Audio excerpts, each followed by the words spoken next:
जैसा कि आप सब लोग जानते हैं, दिल्ली के अंदर सर्दियों के मौसम में प्रदूषण का स्तर काफ़ी बढ़ जाता है।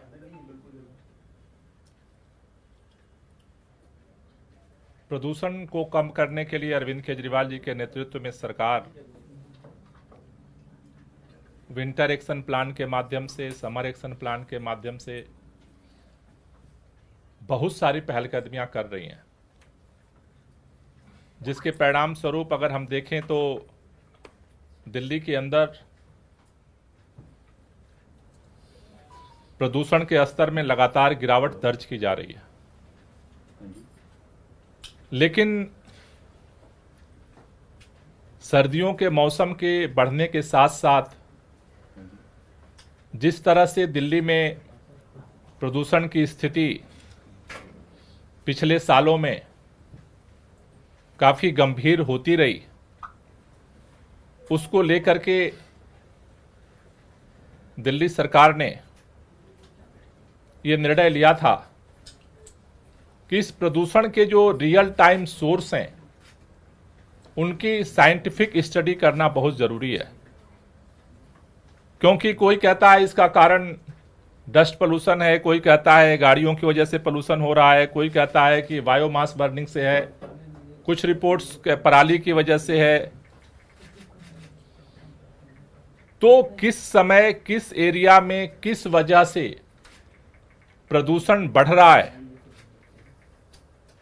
जैसे हम दिल्ली में देखते हैं कि दिल्ली तो एक ही है, लेकिन आनंद विहार का एक्यूआई का स्तर अलग है, वजीरपुर का अलग है, साउथ दिल्ली का अलग है, नरेला का अलग है, बवाना का अलग है, क्योंकि अलग अलग जगहों पे अलग अलग सोर्सेज एक इंपॉर्टेंट रोल प्ले करते हैं। और इसकी स्टडी के लिए रियल टाइम सोर्स अपॉर्चमेंट स्टडी के लिए दिल्ली सरकार ने आईआईटी कानपुर के साथ मिल करके स्टडी को आगे बढ़ाने का निर्णय लिया था। लेकिन पिछले कुछ दिनों से मीडिया में ये खबरें चल रही हैं कि रियल टाइम अपॉर्चमेंट स्टडी का डाटा नहीं मिल रहा है, स्टडी बंद है। अब जब सर्दियों में सबसे ज़्यादा उस डेटा की हमें ज़रूरत है, इस समय वो स्टडी जो है वो बंद कर दी गई। कैबिनेट ने निर्णय लिया स्टडी कराने का, लेकिन डीपीसीसी के चेयरमैन अश्वनी कुमार जी ने स्वयंभू निर्णय लेते हुए स्टडी को बंद करवा दिया।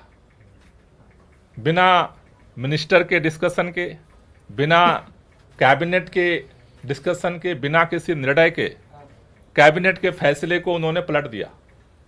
और जब इस दिल्ली को सबसे ज़्यादा ज़रूरत है इस समय कि उस साइंटिफिक एनालिसिस के आधार पर साइंटिफिक एक्शन को डिज़ाइन किया जाए, उस समय हमारे पास सोर्स उपलब्ध नहीं है। ये बहुत ही दुर्भाग्यपूर्ण है दिल्ली के लिए। मैं आपको बताना चाहता हूं कि दिल्ली के अंदर 7 जुलाई 2021 को कैबिनेट ने यह निर्णय लिया था कि दिल्ली में रियल टाइम सोर्स अपॉर्चमेंट स्टडी शुरू की जाएगी। हमने आईआईटी कानपुर के साथ डीपीसीसी ने 22 अक्टूबर 2021 को हमने एएमयू शामिल किया था। एएमयू साइन करने के समय जो निर्णय हुआ था कि ये जो पूरी स्टडी है कानपुर के साथ, ये 12 करोड़ 727 रुपए इस पे खर्च होंगे, जिसको कैबिनेट ने मंजूरी दी थी। स्टडी शुरू करने के लिए जो स्टेशन में तमाम मशीनरी मंगानी थी, इक्विपमेंट मंगाने थे, उसके लिए 10,07,248 रुपए आईआईटी कानपुर को रिलीज कर दिए गए। और उसके बाद स्टडी की रिपोर्ट आने के बाद जो बाकी पेमेंट था उसको कानपुर को देना था,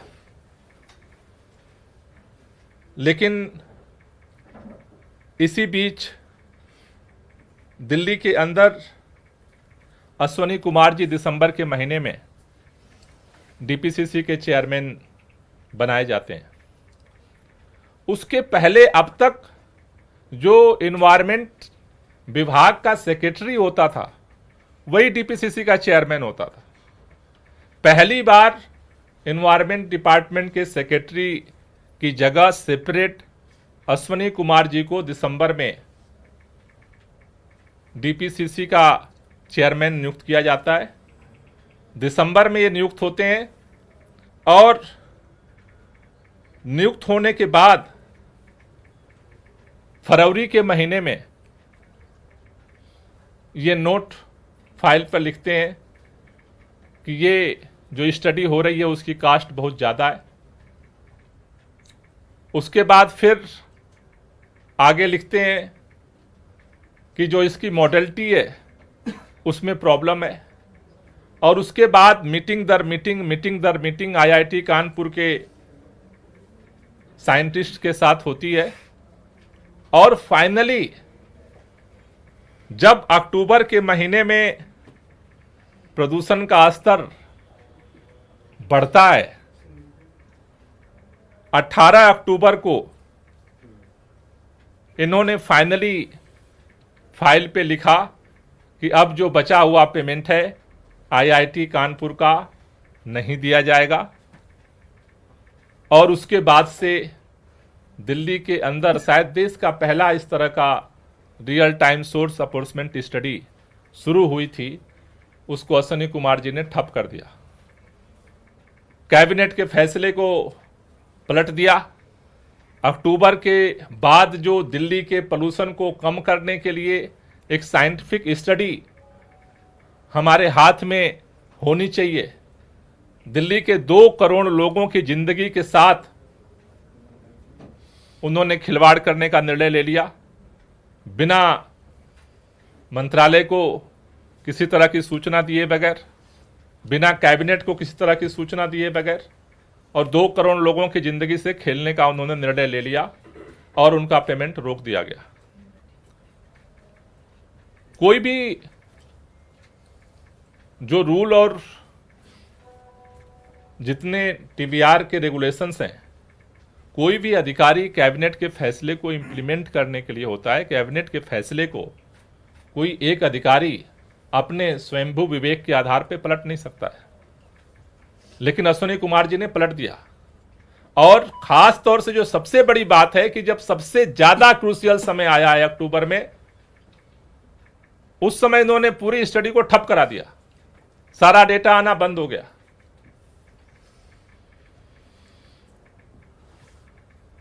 इन परिस्थितियों को देखते हुए जिस तरह का उन्होंने व्यवहार दिल्ली के लोगों के साथ किया है, उसके बाद भी हमने कई बार पता करने की कोशिश की, लेकिन कोई क्लियर सूचना नहीं दी गई। फिर हमने नोट भेज करके फाइल मंगवाई और फाइल से पता चला कि इस तरह से फरवरी से इसको स्टडी को बंद करने के लिए स्टेप बाय स्टेप कोशिश हो रही थी और अक्टूबर में आकर के उसे बंद कर दिया गया। जिस तरह के गैर जिम्मेदाराना, जन विरोधी और नियम विरोधी निर्णय अश्वनी कुमार जी ने लिया है, उसको देखते हुए आज हमने मुख्यमंत्री जी को नोट भेजा है कि ऐसी स्थितियों में अश्वनी कुमार जी को, जो डीपीसीसी के चेयरमैन हैं, उनको सस्पेंड किया जाए और उनके खिलाफ डिसिप्लिनरी जो है एक्शन लिया जाए। जिन्होंने दूसरा जो कैबिनेट ने निर्णय लिया था उसके अनुसार जो 2 करोड़ रुपया आईआईटी कानपुर का पेमेंट है उसे तुरंत किया जाए, जिससे वो स्टडी जो है वो शुरू हो सके।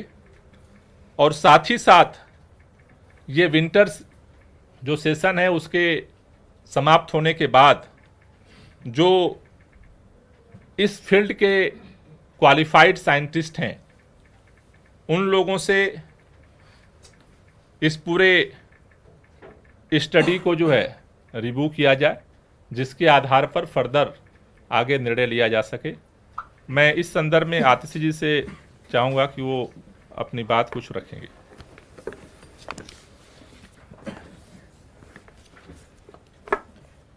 जैसा कि आप सब जानते हैं, पोल्यूशन खासकर के सर्दियों के महीने में दिल्ली वालों के लिए, 2 करोड़ दिल्ली वासियों के लिए एक बहुत महत्वपूर्ण मुद्दा है।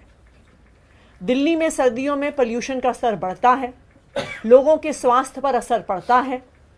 इस समय हम देखते हैं अक्टूबर, नवंबर, दिसंबर के महीने में कि डॉक्टरों के पास, अस्पतालों में लोग रेस्पिरेटरी प्रॉब्लम्स के लिए जाते हैं, हॉस्पिटल में एडमिशन्स होते हैं। इस बढ़ते हुए प्रदूषण को कम करने के लिए दिल्ली सरकार लगातार 8 साल से काम कर रही है। कई रिपोर्ट्स भी आई हैं इंडिपेंडेंट ऑर्गेनाइजेशन से, जिन्होंने ये बताया है कि दिल्ली में होने वाला प्रदूषण पिछले कुछ साल में कम हुआ है। लेकिन दिल्ली में प्रदूषण को कम करने के लिए एक बहुत बड़ी बाधा सामने आती है। वो बाधा ये है कि कोई भी आधिकारिक डेटा उपलब्ध नहीं है कि इस प्रदूषण के अलग अलग स्रोत क्या हैं और अलग अलग सोर्सेज का दिल्ली के टोटल पोल्यूशन में कितना कंट्रीब्यूशन है। अलग अलग लोगों की राय है। कोई कहता है कि रोड डस्ट से होता है, कोई कहता है व्हीकुलर पोल्यूशन से होता है, कोई कहता है पराली जलने से होता है, लेकिन कोई भी आधिकारिक डेटा मौजूद नहीं है जो ये बता पाता है कि कितना पोल्यूशन कौन से सोर्स से होता है। इससे समस्या क्या आती है? इससे समस्या ये आती है कि कोई भी पॉलिसी बनाई नहीं जा सकती इस पोल्यूशन को कम करने के लिए जब तक सरकार को पता ही नहीं है कि कौन सा पोल्यूशन का सोर्स कितना कंट्रीब्यूशन कर रहा है। इसी समस्या के समाधान के लिए, इसी बाधा को हटाने के लिए जुलाई 2021 में दिल्ली के कैबिनेट ने एक माइलस्टोन डिसीजन लिया कि हम दिल्ली में एक real time source apportionment study करेंगे, जिसका मतलब है रियल टाइम बेसिस पे कौन से एरिया में किस समय पर जो पोल्यूशन हो रहा है उसमें कौन सा सोर्स कितना कंट्रीब्यूट कर रहा है। ऐसी कोई भी स्टडी आज तक भारत में नहीं हुई है। इनफैक्ट मुझे लगता है कि शायद ये ऐसी पहली स्टडी है जो पूरी दुनिया में हो रही। जुलाई 2021 में कैबिनेट ने यह डिसीजन लिया। आईआईटी कानपुर को इसका पार्टनर बनाया गया स्टडी का। आईआईटी कानपुर ने अपने साथ कई और इंस्टीट्यूशंस को भी, जिसमें टेरी द एनर्जी रिसर्च इंस्टीट्यूट और Indian institute of science education and research IISER को भी शामिल किया और एक पूरी साइट डिजाइन करी गई जो सेंट्रल दिल्ली में है, जिसमें दुनिया की world class cutting edge scientific equipment रखी गई जो पोल्यूशन को मेजर करेगी। और दूसरा, एडवांस्ड मैथमेटिकल मॉडलिंग के साथ, एडवांस्ड केमिकल मॉडलिंग के साथ इस स्टडी को डिजाइन किया गया। जो अभी तक इस स्टडी के नतीजे आए हैं, उन्होंने कई बहुत इंटरेस्टिंग चीजें सरकार के सामने रखी हैं। उदाहरण के तौर पे, सरकार के पास पहले ये डेटा नहीं था, इस स्टडी के इस माध्यम से सामने आया कि सर्दियों में एक बहुत बड़ा सोर्स पोल्यूशन का है जो सिक्योरिटी गार्ड्स वगैरह अंगीठी जलाते हैं, आग जलाते हैं अपने आप को गर्म रखने के लिए। अगर ये स्टडी नहीं होती तो सरकार को ये पता ही नहीं हो सकता था कि ये एक बड़ा सोर्स है पोल्यूशन का। जब पता चलता है तो उसके आधार पर पॉलिसीज बनाई जा सकती है। दूसरा उदाहरण, अलग अलग हॉटस्पॉट से जब डेटा कलेक्ट किया गया तो पता चला कि अलग अलग हॉटस्पॉट्स में अलग अलग सोर्सेज ऑफ पोल्यूशन है। फॉर एग्जाम्पल, आनंद विहार में सबसे बड़ा कंट्रीब्यूटर व्हीकुलर पोल्यूशन है, जिसकी वजह से आनंद विहार के आसपास के इलाके में प्रदूषण बढ़ता है। लेकिन वजीरपुर के हॉटस्पॉट में इंडस्ट्रियल पोल्यूशन की वजह से पोल्यूशन का लेवल बढ़ता है। इसलिए यह स्टडी इतनी महत्वपूर्ण है कि इसके आधार पर ही पॉलिसी डिसीजंस लिए जा सकते हैं प्रदूषण को कम करने के लिए। इस स्टडी का खर्चा 12 करोड़ का था, जिसमें 10 करोड़ ये इनिशियल इक्विपमेंट खरीदने के लिए थे और 2 करोड़ स्टडी को करने के लिए थे। स्टडी की इक्विपमेंट वगैरह का सेटअप तैयार हो गया नवंबर 2022 में, और नवंबर 2022 से जो इस साइट की सुपर साइट है, जो इसकी लैब है, वहां से रियल टाइम सोर्स अपॉर्शनमेंट का डेटा आना शुरू हो गया, जिसके आधार पर एक एक करके दिल्ली सरकार ने कई अपनी पॉलिसीज बनाई। लेकिन आज जब सर्दियों के महीने शुरू हो रहे हैं, जब पोल्यूशन का लेवल दिन ब दिन बढ़ रहा है, जब दिल्ली के लोग अस्पतालों में जा रहे हैं, तो दिल्ली सरकार के एक अफसर DPCC chairman mister Ashwini Kumar ने बिना मंत्री की परमिशन के, बिना कैबिनेट से अप्रूवल लिए, कैबिनेट के डिसीजन को रोक दिया, कैबिनेट के डिसीजन को पलट दिया। आज 10 करोड़ की मशीनरी और इक्विपमेंट वेस्ट पड़ी है, अनयूज्ड पड़ी है, क्योंकि अश्विनी कुमार जी ने तय कर लिया कि मैं बाकी 2 करोड़ का पेमेंट नहीं करने वाला। सबसे पहला सवाल ये उठता है कि क्या अश्विनी कुमार जी, जो खुद एक इलेक्ट्रिकल इंजीनियर हैं, क्या वो क्वालिफाइड हैं आईआईटी कानपुर की स्टडी को असेस करने के लिए, इसकी मैथमेटिकल मॉडलिंग पर सवाल उठाने के लिए, इसकी केमिकल मॉडलिंग पर सवाल उठा के कहने के लिए कि ये स्टडी सही नहीं है? दूसरी बात, अगर दिल्ली सरकार के कैबिनेट ने दिल्ली के लोगों के हित में ये फैसला लिया है कि दिल्ली में एक real time source apportionment study होगी, तो कैबिनेट की परमिशन के बिना इस स्टडी को कैसे रोका जा सकता है? लेकिन ये जो अश्विनी कुमार जी ने किया है, ये दिल्ली सरकार में इकलौता ऐसा किस्सा नहीं है कि दिल्ली सरकार के अफसरों ने जनहित के काम को रोका हो। जब से जीएनसीटीडी अमेंडमेंट एक्ट आया है, उससे पहले जब जीएनसीटीडी अमेंडमेंट ऑर्डिनेंस आया था, तब से लगातार दिल्ली सरकार में एक के बाद एक जनहित के फैसलों को रोकने का काम दिल्ली सरकार के अफसर कर रहे हैं। आज दिल्ली सरकार के अफसर मिस्टर अश्विनी कुमार और अन्य अफसरों को भी यह लगता है कि उनको दिल्ली सरकार के आदेश मानने की कोई जरूरत नहीं है। उनको यह लगता है कि उनको मंत्री के आदेश मानने की कोई जरूरत नहीं है। उनको यह लगता है कि उनको कैबिनेट के कोई आदेश मानने की जरूरत नहीं है। और आज इसी वजह से उन्होंने दिल्ली के 2 करोड़ लोगों के स्वास्थ्य को खतरे में डाल दिया है, क्योंकि दिल्ली सरकार की real time source apportionment study रुक गई है और उसके आधार पर जो पॉलिसीज बननी थी वो रुक गई है। तो जैसा गोपाल जी ने बताया, गोपाल जी ने एनवायरमेंट मिनिस्टर होने के नाते DPCC chairman mister Ashwini Kumar की सस्पेंशन को रिकमेंड किया है। इसलिए रिकमेंड किया है क्योंकि उन्होंने कैबिनेट के फैसले को मानने से इनकार कर दिया है। इसलिए रिकमेंड किया है क्योंकि उन्होंने दिल्ली के 2 करोड़ लोगों के स्वास्थ्य को, उनकी जान को खतरे में डाल दिया है। और हमारे पर्यावरण मंत्री गोपाल राय जी ने मुख्यमंत्री अरविंद केजरीवाल जी को यह भी कहा है कि तुरंत आईआईटी कानपुर के सेकंड इंस्टॉलमेंट, जो मात्र 60 लाख रुपए का है, मात्र 60 लाख रुपए का पेमेंट रोकने की वजह से आज वो स्टडी रुक गई है। तो हमारे पर्यावरण मंत्री ने मुख्यमंत्री अरविंद केजरीवाल जी को कहा है कि वो पेमेंट तुरंत की जाए, कि ये जल्द से जल्द आईआईटी कानपुर की स्टडी शुरू हो सके और दिल्ली सरकार प्रदूषण को रोकने के लिए एक्शन ले सके। Thank you. क्योंकि सर्विसेज मंत्री हैं, आपका भी ये विभाग है सर्विसेज का विभाग, तो आप क्या इसे रिकमेंड करेंगे आगे, या एलजी से इस मामले में हस्तक्षेप की मांग आप लोग करेंगे? कि क्योंकि आपने कहा कि दिल्ली वालों के स्वास्थ्य से जुड़ा मामला है। देखिए, ये मामला दिल्ली की जो एनसीसीएसए है, national capital civil services authority, उसमें जाएगा और वहां से रिकमेंड होके एलजी साहब को जाएगा, क्योंकि एलजी साहब फाइनल डिसीजन मेकर हैं। पर मुझे पूरा भरोसा है कि एलजी साहब को भी 2 करोड़ दिल्ली वासियों की स्वास्थ्य की चिंता है। एलजी साहब को भी दिल्ली में बढ़ते हुए प्रदूषण की चिंता है।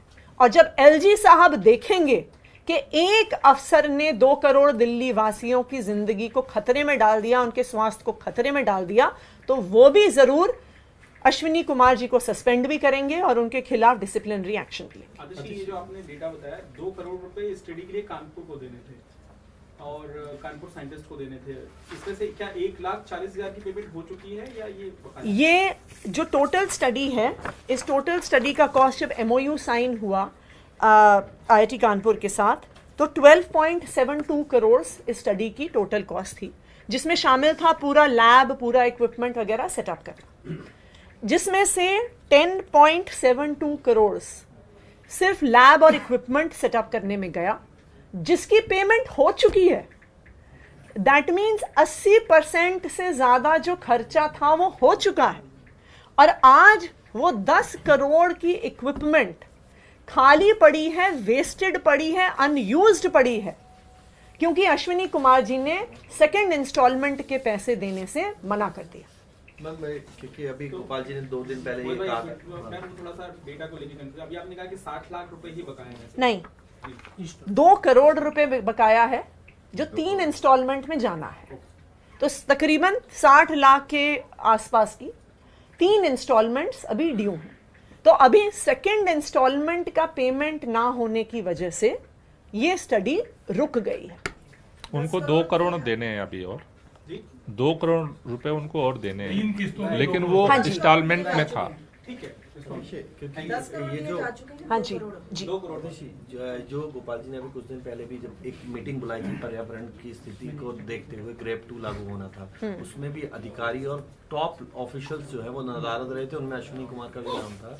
तो क्या असल में अधिकारी कर क्या रहे हैं, हो क्या रहा है, थोड़ा सा क्लियर, क्योंकि डिविजनल कमिश्नर भी हैं, वो उनको आना था, वो भी नहीं आए, पर्यावरण सेक्रेटरी भी नहीं आते हैं, उसको लेकर भी एनसीसी को एक लेटर जो है गोपाल जी लिख चुके हैं। Also, Atishi, like when Ashwini Kumar took this decision, did the government actually make any official note of it? Ask him why have you taken this decision? And did he reply? Okay सबसे पहली बात, अश्विनी कुमार जी ने निर्णय लेने से पहले किसी की भी परमिशन नहीं ली। उन्होंने ये मुद्दा पर्यावरण मंत्री के संज्ञान में भी वो नहीं लेकर आए। उन्होंने खुद ये डिसीजन ले लिया कि हम पैसे नहीं देंगे। उन्होंने खुद बिना पोल्यूशन या एनवायरनमेंट का एक्सपर्ट हुए, बिना मैथमेटिकल और केमिकल मॉडलिंग के एक्सपर्ट हुए बिना, उन्होंने खुद ये डिसीजन ले लिया कि ये स्टडी सही नहीं है, और खुद उन्होंने ये निर्णय ले लिया कि इस स्टडी का पेमेंट हम नहीं करेंगे। दिल्ली सरकार को तो आईआईटी कानपुर से पता चला कि उनके पैसे रुक गए हैं और उन्होंने ये स्टडी रोक दी है। जब गोपाल जी ने ये फाइल मंगवाई तब हमें जाके पूरा मैटर हमारे सामने आया कि अश्विनी कुमार जी ने सारा पैसा आईआईटी कानपुर का जो ड्यू था वो देने से मना कर दिया। पहली बात।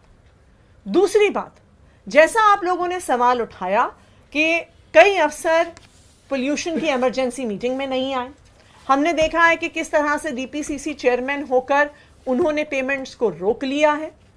ये सब सिर्फ और सिर्फ जीएनसीटीडी अमेंडमेंट एक्ट का नतीजा है कि आज दिल्ली सरकार के अफसरों को लगता है कि उनको मंत्रियों के आदेश मानने की जरूरत नहीं है, उनको लगता है उनको कैबिनेट के आदेश मानने की जरूरत नहीं है, उनको लगता है आदेश मिले चाहे तो माने चाहे ना माने।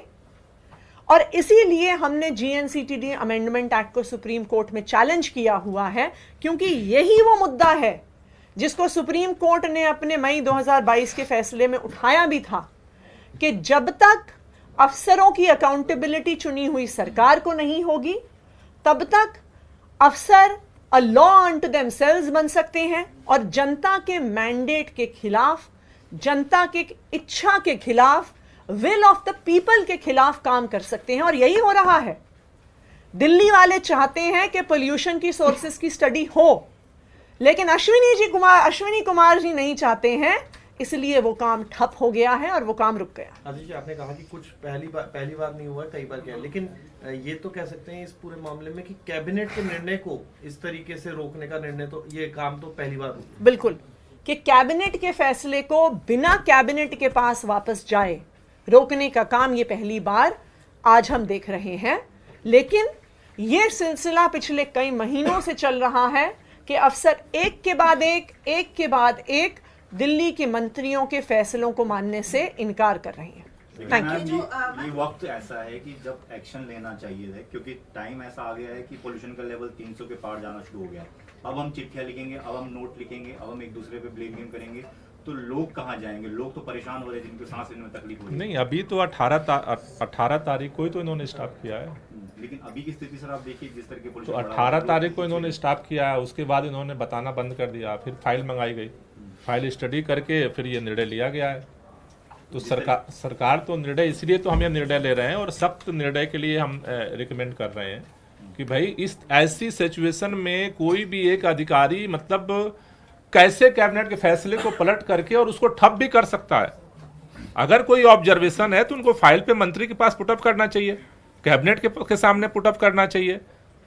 उसके बगैर अगर कोई अधिकारी इस तरह से निर्णय लेता है तो मतलब क्या है? जिस जीएनसीटी एक्ट अमेंडमेंट के बाद जो आशंका थी, आज वो तो धरातल पे सामने आ गई। सर ये स्टडी कितने 18th October, sir. On 18th October. क्या सर ये स्टडी कब से शुरू हुई थी और क्या मैंने कोई stop टाइम किया। फ्रेम था कि कितने सालों तक ये स्टडी होगी? और ये स्टडी इससे अभी तक जो स्टडी हुई उसमें से क्या सब निकला था? देखिए, ये हाँ बोलिए। ये जो स्टडी है इसका फैसला जुलाई 2021 में लिया गया। जुलाई 2021 के बाद ये जो इसकी सुपर साइट थी उसको सेटअप किया गया और नवंबर 2022 से ये साइट अपना डेटा दे रही है। जैसा मैंने कहा, इससे अलग अलग प्रकार का डेटा आया है जिसके आधार पर एक्शन लेना शुरू हो गए हैं। लेकिन रियल टाइम, तो जब तक आपके पास रियल टाइम डेटा नहीं आएगा, रियल टाइम एक्शन सरकार द्वारा नहीं लिया जा सकता। ये कब तक के लिए मैम? कितने सालों तक की ये स्टडी नहीं, है? ये टाइम बाउंड नहीं, रियल टाइम की जरूरत हमें हर समय पड़ती है। जैसे मौसम विभाग है, आप समझो, मौसम विभाग जो है फॉरकास्ट करता है उस मौसम को एनालाइज करके कि कब क्या होना है। उसी तरह से जो पोल्यूशन है उसका रियल टाइम सोर्स क्या है? रियल टाइम मतलब कि एक घंटे के अंदर इस समय कहाँ पर किस वजह से पोल्यूशन होता है। जैसे आपको बता दूं, आपने कहा इसका क्या फायदा हुआ। जब हमने किया उसके बाद हमने सुपर साइट के साथ साथ एक मोबाइल हमने बैन लॉन्च किया था, सीएम साहब ने, आपको याद होगा। उसके आधार पर हमने इस बार जितने हॉट स्पॉट से 13 हॉट स्पॉट, उनको एक विष के लिए वो सारा मोबाइल जो हॉट स्पॉट है वो सब जगह हमने स्टेशन किया और उसको हमने एनालाइज किया कि वहां का वो हमें बताने में सक्षम हुआ कि लोकल सोर्स क्या क्या है, कहां पर एक्चुअली किस वजह से जो पोल्यूशन बढ़ रहा है। एक जगह दिल्ली में 200 AQI है और एक जगह 300 AQI है, क्यों है ये? और उसके आधार पर आपने देखा कि हम जो है उसकी आधार पर हमने 13 हॉट स्पॉट का सेपरेट हम एक्शन प्लान बनाने में सक्षम हुए। लेकिन हम ये सब बना ही रहे थे, तब तक जो है हमें पता चला 18 अक्टूबर को कि पूरे जो है सुपर साइट को ठप कर दिया गया। अब हमारे पास कोई डेटा ही नहीं है।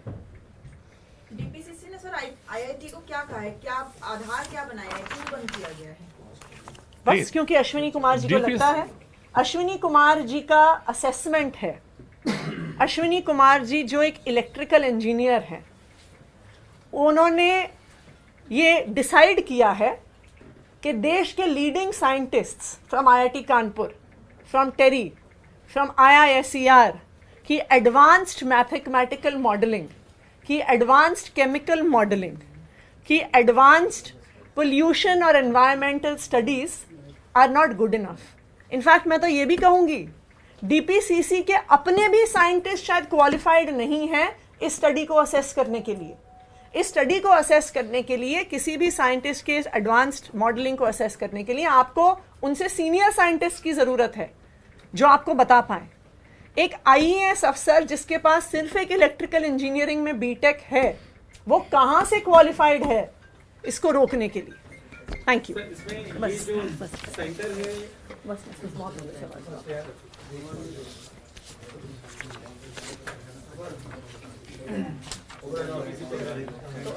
तो अगली किसी दिन करेंगे सर। टाइम हो गया।